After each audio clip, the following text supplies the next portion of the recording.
Hello everyone and welcome back to another tutorial for the Team Fortress 2 game. In this video, I'm going to show you how you can purchase items and bundles. So let's get started right away. First of all, open up the Team Fortress 2 game on your device, and once you are taken into the main menu, click on the shop button at the bottom section. Now within the shop page, you can choose between items and bundles at the top section, and you also have maps that are available for purchase. In order to buy any item or bundle, just tap on your item that you are interested in, and you will see the contents within.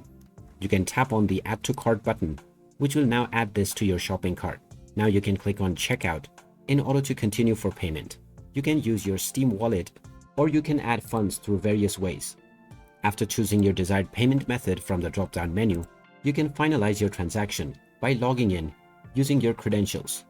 Once your transaction has finalized and the payment is completed, the items will now be available to you, and you can now use them to customize your character, weapons, and much more. And there you have it. That is how easy it is to buy various items and bundles on the Team Fortress 2 game. If you find this video helpful, don't forget to hit that like button and subscribe to our channel for more useful tips and tutorials. Thanks for watching, and I will see you again in the next video.